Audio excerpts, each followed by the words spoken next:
Athens, Ohio, a city with a history as dark and sprawling as the forest that surround it. In the bitter winter of 1978, a 53-year-old patient named Margaret Schilling vanished from the Athens Lunatic Asylum, a facility later renamed the Ridges in Athens County. What made her disappearance particularly haunting was not just the tragedy of her death, but the eerie, ghostly stain she left behind, etched forever into the concrete of an abandoned ward of the asylum. Margaret, a widow, described as childlike and trusting, had been admitted involuntarily to the Athens Lunatic Asylum for developmental delays. She loved games, puzzles, and hymns, and was considered low-risk enough to wander the campus unsupervised.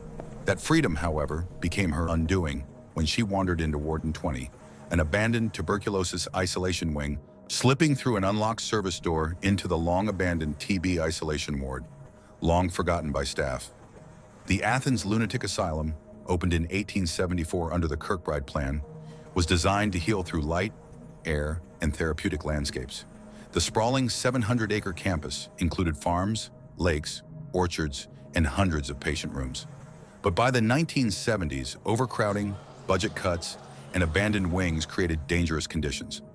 Patients endured treatments now considered extreme: hydrotherapy, insulin shock therapy, electroconvulsive therapy, and even lobotomies.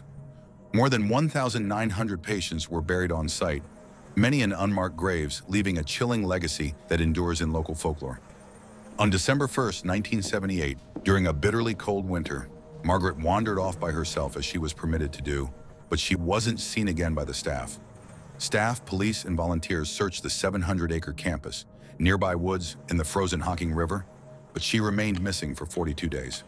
When her body was finally discovered on January 12, 1979, the scene was both tragic and unusual. Margaret lay naked on concrete, with her dress, slip, and underwear folded neatly 3 feet away. Cause of death: hypothermia and heart failure. But the discovery revealed something else entirely. An approximate 10-foot by 4-foot outline etched into the concrete, arms outstretched, faint traces of hair and body shape preserved in what scientists call adipocere, or corpse wax. Attempts to remove the stain failed. Blacklight inspections revealed phosphorescent compounds, and a 2007 forensic study confirmed trace human proteins and fatty acids embedded in the concrete, a rare molecular echo of Margaret's final moments. While science explains the stain, folklore elevated it to legend. Ohio University students in the 1980s and 1990s claimed blacklight rituals on the stain brought misfortune or illness.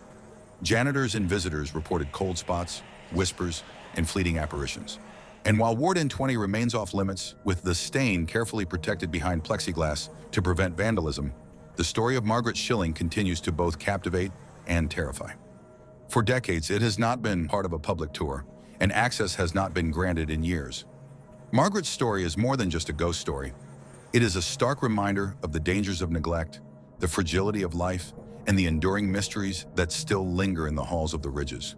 The eternal stain of Athens Asylum remains a silent witness to a life lost and a secret that refuses to fade.